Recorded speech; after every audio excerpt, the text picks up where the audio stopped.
Olá, muito boa tarde a você conectado conosco aqui pelo Notícias Agrícolas, no ar o nosso boletim de mercado, sinalizando para vocês o que aconteceu com os grãos lá na Bolsa de Chicago, em especial a soja, que depois de uma semana de bastante pressão nos preços aí, teve um dia de fôlego aí, mas nada muito significativo, altas em torno de 4, 5 pontos nos principais vencimentos.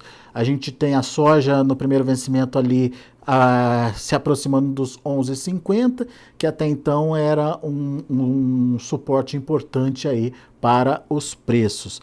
O que a gente pode entender desse mercado? O que a gente pode esperar em termos de precificação? E aqui no Brasil, como anda a comercialização?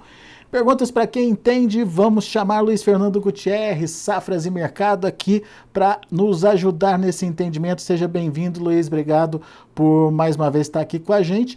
Afinal de contas, o que a gente pode entender aí desse mercado e depois dessas duas sessões aí de pressão, Luiz, um dia de fôlego hoje em Chicago, o que aconteceu? Seja bem-vindo.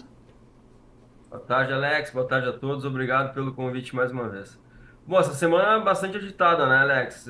Mercado de olho aí em um fator novo que não mexe diretamente com a soja em si, porque não é numa região produtora importante no mundo, não é uma região de fluxo comercial importante para a soja, nesse caso, mas é uma região que traz muita incerteza e muita aversão ao risco para o mundo como um todo.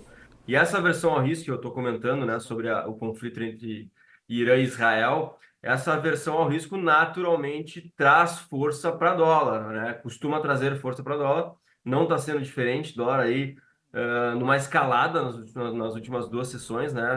Chegando a bater aí próximo de 5,30. E isso, naturalmente, essa velocidade, essa valorização acentuada, acaba mexendo com as commodities, né, pelo lado financeiro, né? Aí, sendo mais específico, é um lado financeiro com um pouco de fundamento, por quê? Porque o dólar se valorizando frente a outras moedas, né? As principais moedas do mundo, inclusive o real brasileiro, acaba tirando competitividade do produto norte-americano, ou dos produtos norte-americanos, em especial a soja, né, que é o comentário de hoje.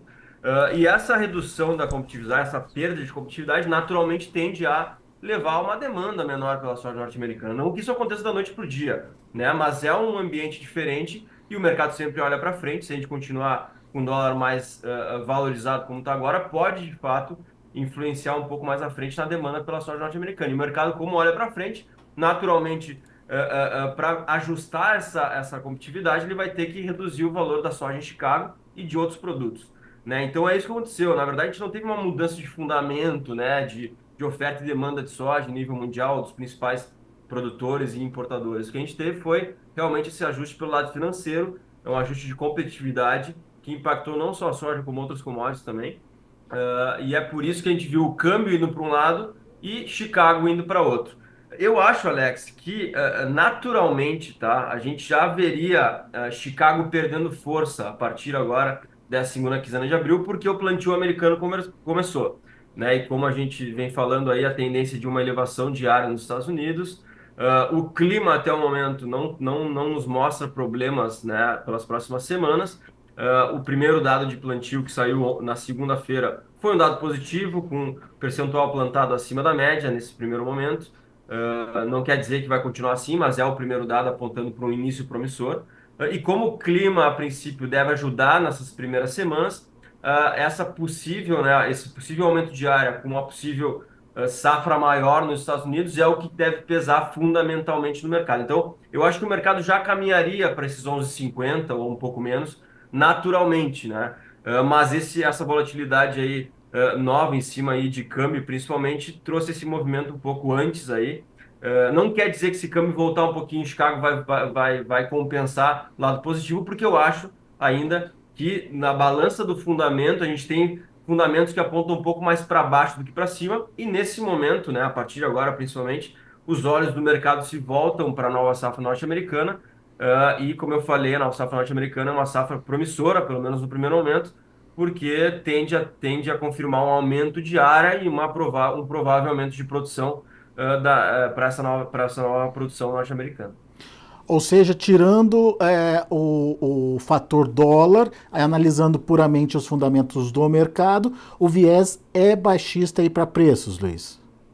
Eu acho que sim. Eu acho que o mercado, como eu falei, já tenderia a esses 11,50. Eu acho que pode ir até mais à frente, se de fato o clima se confirmar positivo. Eu acho que a gente pode, até a metade do ano aí, ver soja tocando US$ 11. Claro, vai depender de clima, obviamente, vai depender de como for né, o plantio e o desenvolvimento da safra norte-americana. Eu acho que muito mais que isso, muito mais, ou muito menos que isso, né, abaixo de 11.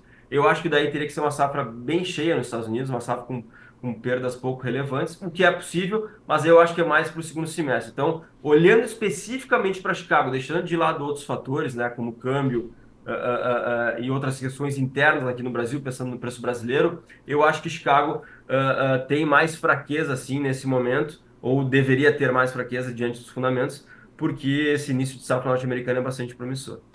Mas daí começa a entrar o mercado de clima, e isso a gente precisa ficar atento, certo? Porque o mercado de clima pode alterar do dia para a noite essa tendência, né, Luiz?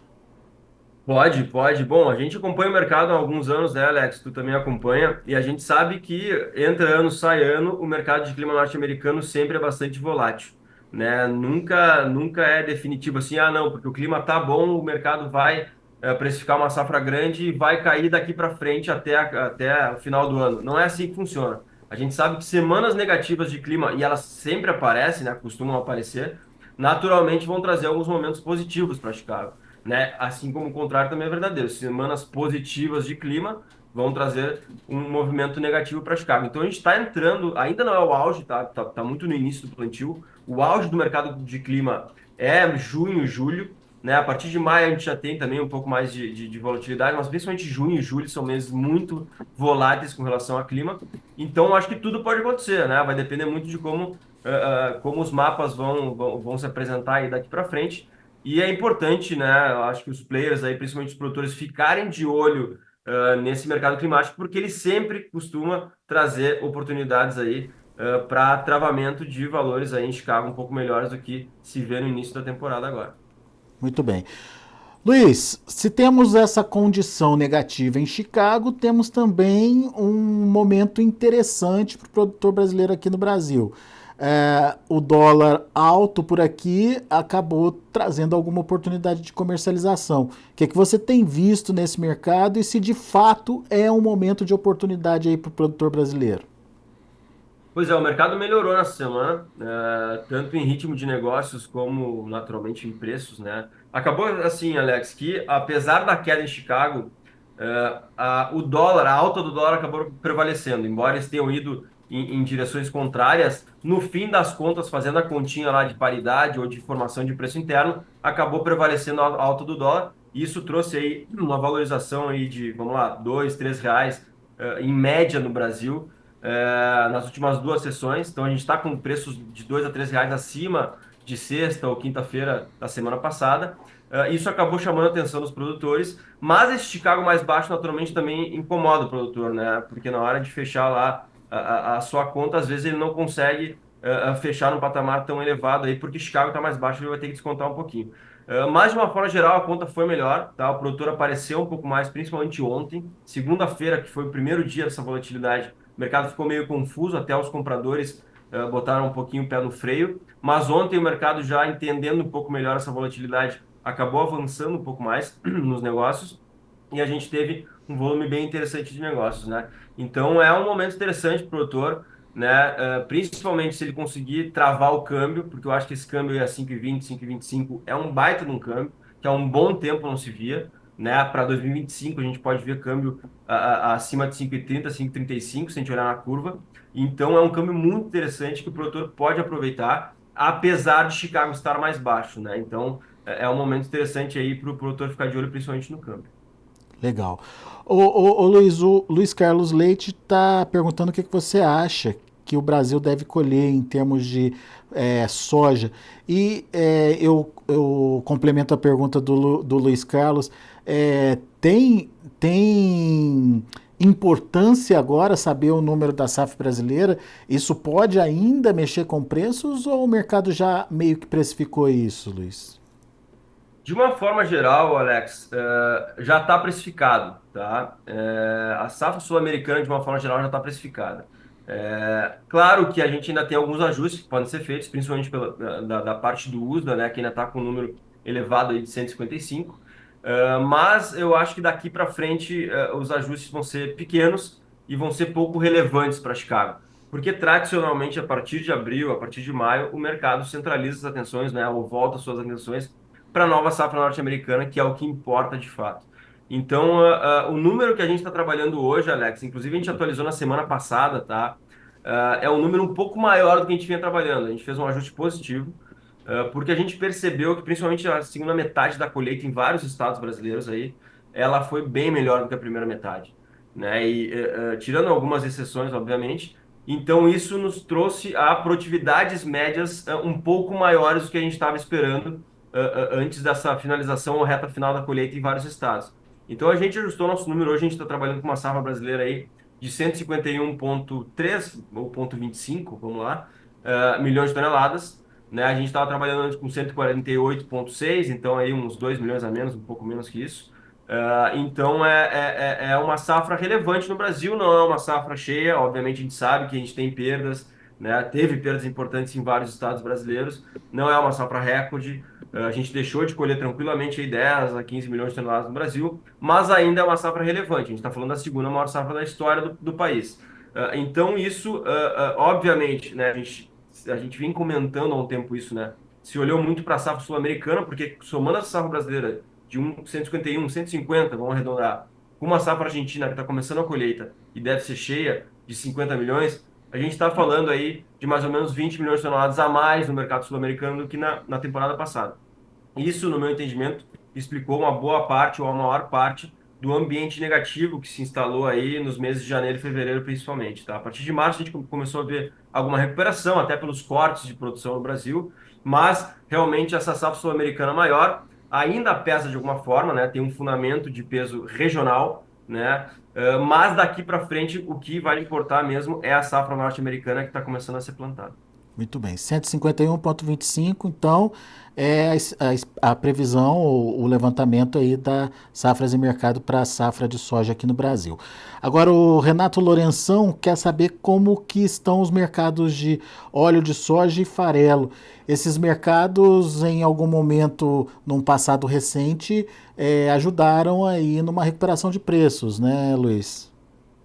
Sim, a gente tem o farelo, tá? Ele tem acompanhado os movimentos muito de perto do grão, tá? O óleo já está num ambiente um pouquinho diferente, ele está bem acomodado ali, ele perdeu um valor bastante nos últimos meses, se acomodou num patamar. A gente não espera uma grande mudança, tá, de patamar para o óleo, mas no farelo, naturalmente vai depender do tamanho da safra norte-americana. Olhando internamente para esses dois mercados, a gente percebe preços bem mais baixos para farelo e para óleo, principalmente para farelo no Brasil, tá? A gente está falando aí de uma desvalorização bem grande, obviamente acompanhou o ritmo do grão, né? Mas até inclusive se desvalorizou mais do que o grão, não só em Chicago como internamente. Então, para quem é comprador de farelo no mercado interno, a gente entende que o momento é muito interessante, tá? A gente está falando de farelo aí a R$ 500 ou mais, né?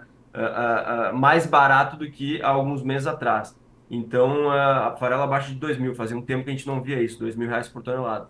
Então, é um preço muito interessante em várias praças do país. O momento é interessante para o comprador de farelo no Brasil, que pode aproveitar, inclusive, até para avançar compras, né? Até um pouco mais. Porque, como eu falei, vai depender de safra americana. Se safra americana tiver problema, mais ali na frente a gente vai ver um Chicago um pouco mais alto, tanto para soja quanto para farelo. Mas se a safra americana for uma safra cheia, dificilmente a gente vai ver uma recuperação importante nos preços e, pelo contrário, até a gente pode ver preços mais baixos aí no segundo semestre. E em relação ao segundo semestre, alguma expectativa de melhor demanda aí pelo grão para a transformação no caso do biodiesel?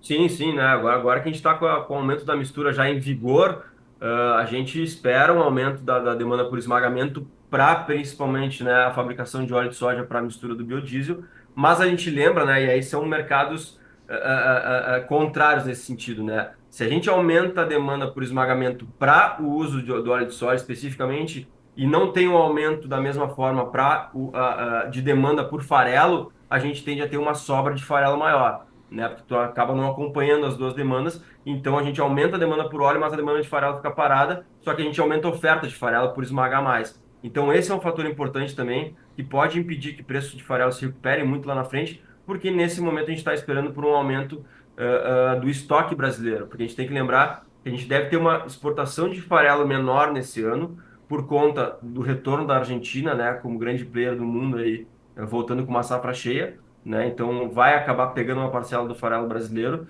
Então a gente tem uma demanda por exportação menor que deve resultar em um estoque maior, né, somado a essa questão do maior esmagamento. Então, o ambiente para farelo no segundo semestre ainda é um ambiente negativo, mas de novo, também depende de Chicago, né? Porque se Chicago voltar a subir com algum problema nos Estados Unidos, por exemplo, aí naturalmente o preço não pode se descolar muito.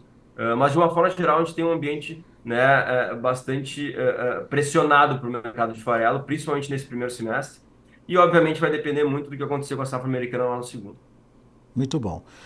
Luiz Fernando Gutierrez, meu caro, mais uma vez muito obrigado, viu, pela sua participação, por ajudar a gente a entender um pouquinho mais dessa dinâmica de precificação, principalmente para a soja. Volte sempre, Luiz. Obrigado, Alex. Um abraço. Até a próxima. Valeu, abraço para você, até mais. Tá aí Luiz Fernando Gutierrez, Safras e Mercado, analisando o mercado lá em Chicago hoje, um mercado um pouco mais positivo, um pouco mais animado aí do que a gente viu nos últimos 2 dias, nas últimas 2 sessões, altas de 3 a 5 pontos nos principais vencimentos, mas sem muita expectativa de movimentar ou ter aí uma disparada de preços, não. Segundo o Luiz Fernando Gutierrez, esse patamar dos 11,50 está precificando o início positivo de plantio lá nos Estados Unidos, e se tudo continuar assim, a tendência é que os preços possam cair mais um pouquinho, e óbvio que mais do que nunca olhar para os mapas climáticos e entender como vai ser a evolução da safra americana passa a ter aí sua importância para a formação de preços em Chicago. Bom, deixa eu passar para vocês como encerraram as cotações lá em Chicago. Para maio, na soja, houve uma alta de 4,5 pontos a 11 dólares e 49 centes por bushel. O vencimento julho fechou a 11,64, com valorização de 4 pontos mais 25. O agosto, 11 dólares e 65 centes por bushel, valorizando também algo em torno aí de 5 pontos. E o setembro, 11,55, alta de 3 pontos mais 75. A gente tem o milho também para maio a 4 dólares e 30 centes por bushel, teve queda de 0,75. Não foi nada muito significativo, mas, enfim, uma queda aí registrada nos principais vencimentos. O julho, 4,41, queda de 1 ponto mais 75. Setembro, 4,49, queda de 2 pontos. E o dezembro, 4,64, queda de 2,5 pontos. E para finalizar, estou acompanhando aqui no celular, queda no preço do trigo. No caso do trigo, uma queda um pouco mais forte, de 9 até quase 13 pontos nos principais vencimentos. O maio, por exemplo, fechou aí a 5,37, recuo de 12 pontos mais 75. O julho, 5 dólares e 52 centes por bushel, queda de 12 pontos e meio. E o setembro, 5,69, recuando 11 pontos mais 75. São esses os números de fechamento do mercado dos grãos lá na Bolsa de Chicago. A gente vai ficando por aqui. Agradeço a sua atenção e a sua audiência. Notícias Agrícolas com você, trazendo informações relevantes e também qualificadas. Até a próxima!